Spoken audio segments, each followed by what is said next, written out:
Hi ladies and gentlemen, this is Mr. Green again, and this is another of my lessons on pre-cal. We are moving ahead in Unit 1. I'm up to Unit Lesson 1.04. I believe that deals with the unit circle. In the unit circle, what do we have? We've got a circle. It is nothing in particularly confusing about this circle. It just is a circle, just like that. Nothing major, okay? The only thing about this circle that you need to know is that it has a radius of 1. That's why they call it a unit circle, because it's only 1 unit radius, okay? No big deal about that, okay? Any point on this circle if you look at a diameter going across right here, just like it was an XY coordinate here, your X and your Y going across like this, any point along the circle, any point along here, could be called a terminal point, P. It has a value of an X, Y coordinate, right? I mean, there's nothing strange about that. It's just saying that there's an X and a Y coordinate there on it. If I draw a line straight down from that P and from the center out to that P, I have a right triangle. This distance here is X. This distance here is Y. This distance here is 1. Using that triangle at that point, we can find the measures of the sine, the cosine, and tangent of this particular angle right here. That angle we call theta. That's just the way we refer to that angle. I'm saying it right down here, theta. Okay? You're going to get good at learning some Greek language here. So if we use the unit circle and we look for something that is at pi over 2, what am I talking about pi over 2? I'm talking about the angle here, theta, being pi over 2. So theta equal to pi over 2. Well, what is pi over 2?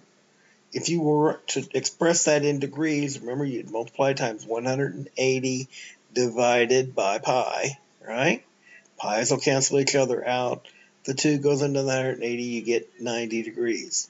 So I'm looking at a 90-degree angle. So what's the sine of a 90-degree angle? It's 1.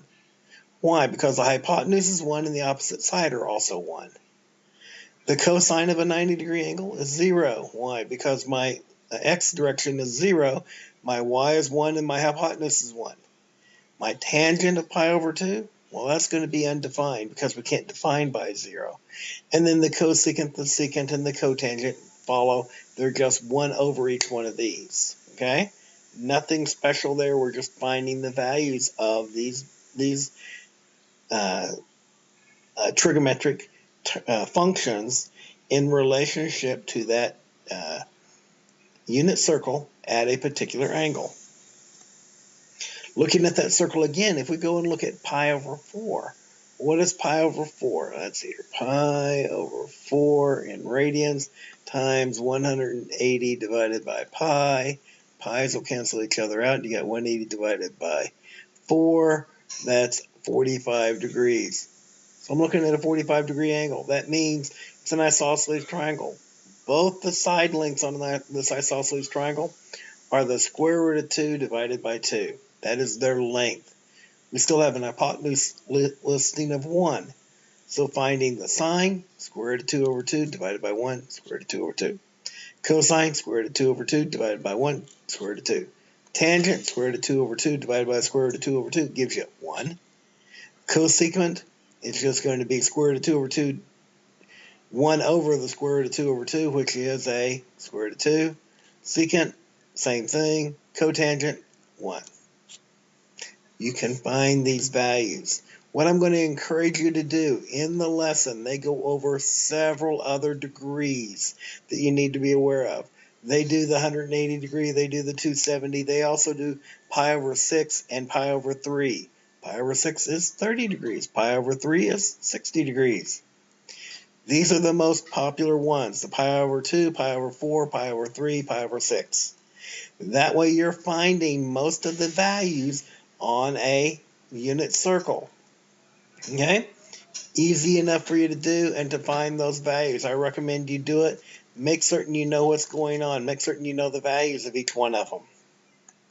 Okay? If you have any questions, bring it to me, Class Connect, or at tutoring. I want to hear it from you, okay? Make certain if you're sending me a K-mail, reference the fact that you're in pre-cal. It helps me find you and give you better answers, okay?